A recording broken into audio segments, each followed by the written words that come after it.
Et maintenant, c'est notre invité d'honneur du Festival Lumière. 3 ans après avoir reçu le prix Lumière, il nous fait le plaisir de revenir cette année et d'user les sièges de tous les cinémas lyonnais depuis quelques jours. Il présente sa sélection de l'année 1970. Merci les Lyonnais de faire un triomphe à Quentin Tarantino. Musique. It was a teenage wedding and the old folks wished him well. You could see that Pierre did truly love the mademoiselle. And now the young monsieur and madame have rung the chapel bell. C'est la vie, c'est the old folks. It goes to show you never can tell. Bonsoir Quentin. Bonsoir. How are you? Very good. Good. Okay, thank you for coming here for our radio show. Sorry for my English. I speak English like Maurice Chevalier. Yeah. I don't know if you know him. We will talk about your selection of 1970, 1970, the year, and I think that Marie-Noël Dana will be our translator. Oh, perfect. Want to ask you a question. Hello, Quentin Tarantino. Hello. Let's start with maybe a little context for this selection. You chose 14 films and you said something about how those 14 films and that year in particular means a shift from old Hollywood to new Hollywood. What would you say are the main characteristics of this new Hollywood? Well, the main characteristics of the new Hollywood was old classic cinema Hollywood that had pretty much been in existence since sound came in, and then from the point in the time in the late 30s when they instituted the Hays Code, American cinema had a tremendous amount of restrictions on it, and it wasn't adult. There's no way you could call it adult. And movies oftentimes had to always have happy endings. Characters couldn't be that conflicted. You couldn't deal with any subjects, pretty much like homosexuality or anything like that. Obviously, no profanity. Obviously, eroticism was de-emphasized to some degree. A lot of these things were slipped in as subtext or as innuendo, but by and large, that was absent from American cinema. Alors, à partir des années 30 et jusqu'à la fin des années 60, on peut dire que le vieux Hollywood était construit sur un cinéma plutôt sage, avec énormément de restrictions. La question, je la recontextualise, la question c'était comment est-ce qu'on peut définir le nouvel Hollywood par rapport à l'ancien Hollywood, puisque cette sélection, elle est tournée sur la représentation du nouvel Hollywood dans le cinéma. Et la réponse de M. Tarantino, c'est donc que très clairement, le cinéma du vieil Hollywood était presque un cinéma d'enfant. C'était en tout cas pas un cinéma d'adulte. Et que ce soit l'érotisme, la transgression les happy endings, et le conflit dans les personnages, toutes ces choses-là n'étaient plus ou moins pas autorisées. Si elles existaient, elles étaient plutôt glissées et cachées dans le contenu que véritablement présentes. But starting after World War II, in particular, after World War II, starting, I think, especially with the Italian neo-realism, Europe started adopting, compared to America, a vastly adult cinema that America really couldn't match. And then little by little, as the 60s went on, people like Otto Preminger pushed American cinema closer to an adult perspective, but and then other movies like The Pawnbroker and everything pushed it even further.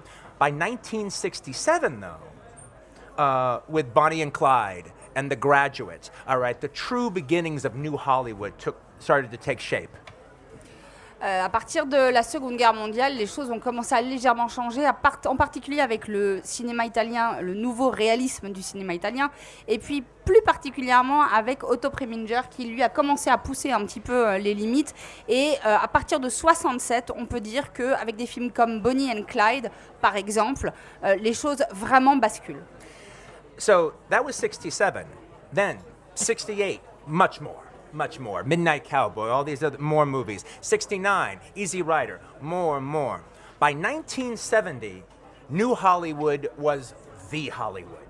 And anything that smacked of old Hollywood, which there were still a lot of old Hollywood movies still coming out because they were put into production years earlier, were dead on arrival by the time they showed up. En 68 et en 69, avec des films comme Easy Rider, les choses vraiment basculent. Et à partir de 70, on peut considérer que le nouvel Hollywood est clairement non seulement installé, mais que tout film qui pourrait avoir des relents de ce vieil Hollywood, y compris des films qui continuent à sortir parce qu'ils étaient déjà en production auparavant et que donc ils arrivent sur le marché à ce moment-là, sont déjà morts à l'arrivée. So, in one way, the revolution won by 1970. However, the biggest issue in a revolution is once you've won the revolution, can the revolutionaries govern? À partir de 1970, on peut considérer que la révolution a gagné, donc le nouvel Hollywood a gagné. Le problème, la vraie question, c'est une fois que les révolutionnaires ont gagné, est-ce qu'ils peuvent gouverner? So now, the directors in Hollywood now could actually match their European and Swedish counterparts, make adult movies. You could do a book on any subject and not have to water it down. You could do any play, any book. You could explore eroticism to your abandon. You could use any kind of language. You didn't have to have happy endings. In fact, after Easy Rider, it was better to have a tragic ending. And the characters could be complicated. You could make movies about bastards. You could make movies about despicable people, and they could be the leads, which had been different forever in Hollywood. À partir de 1970, la chasse est ouverte. Tout est possible, autant au cinéma que dans la littérature. On peut faire des films sur n'importe quel sujet, on peut faire des livres sur n'importe quel sujet, on peut explorer l'érotisme, on peut explorer la violence, on peut explorer non seulement faire l'opposé du happy ending, mais presque après Easy Rider, il vaut mieux avoir une fin tragique qu'une fin heureuse. Et de la même manière, on a l'avènement du cinéma d'adulte à proprement parler et pousser les limites un peu partout. However, the American audiences, while they said they wanted this, it also scared the hell out of them at the same time. And what happened as the year went on is people became almost afraid to go to movies.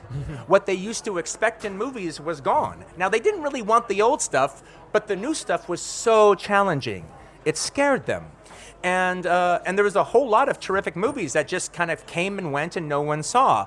And so would this experiment survive? Became literally the issue, because at the same time, while pushing all this provocation, they lost the family audience that had been the bedrock of Hollywood box office since the beginning. Mais en même temps, cette année-là, il se passe quelque chose de très très particulier, c'est-à-dire que le vieil Hollywood n'est plus là, les gens vont au cinéma, mais au fur et à mesure, ils veulent un nouveau cinéma, ils veulent être surpris, mais ils sont tellement surpris, le challenge est tellement énormissime avec des contenus qui sont inattendus, qui sont choquants, qui sont transgressifs, que les Américains, qui vraiment attendaient un nouvel Hollywood, un nouveau cinéma, d'un seul coup ne sont plus si sûrs de vouloir ce nouvel Hollywood et de voir ces nouveaux films. Ils ne savent pas à quoi s'entendre. Ils commencent à avoir vraiment peur. Et cette année 70 montre qu'il s'agit de voir si on va pouvoir tenir en fait la distance. Et puis le cinéma se met à perdre ce qui fait les fondations de son public. Le public, c'était le public familial. Et là, d'un seul coup, le public familial déserte les salles. Oui. Yeah, So to me, what's exciting about the year 1970 is to watch that year play out, the intrigue and the dilemma of would this survive, would this work, and the question was unanswered for a long time. However, by the end, it was in particularly movies like MASH and Five Easy Pieces that could not have been made any other time before. And by them hitting big, and by them not feeling 60s, but feeling definitely 70s, they didn't have a smack of hippie counterculture about them. Almost was the opposite, actually. Five Easy Pieces shows the hangover from the 60s, which the early 70s was. And the success of those made the experiment last. made this experiment survive by the end of the year. And then in 71, you have French Connection and Carnal Knowledge. Then in 72, you have The Godfather. Then in 73, you have The Exorcist. And then the Chinatown. And then the 70s cinema that we know of exists today. But it took 1970 to pull that off. And the anxiety of that year going on is, to me, what's interesting about my presentation. Et ce qui m'intéresse dans cette année 70, c'est de voir comment, au cours de l'année, on va assister à la possibilité ou non, à la question de la possibilité de la survie de ce nouveau cinéma. À partir de 70, à partir de la fin de 70, avec MASH, avec Five Easy Pieces, là d'un seul coup on comprend que la survie est assurée, le nouvel Hollywood va pouvoir gouverner, et dans les années qui suivent, avec des films comme French Connection, comme Le Parrain, comme Chinatown, comme L'Exorciste, et bien là on comprend qu'on est vraiment passé à autre chose, la révolution est faite. C'est ça qui est dans le symposium, dans la présentation 70 de Quentin Tarantino. That's as short as I can make the introduction to it. Sorry about that. That was good. That was good.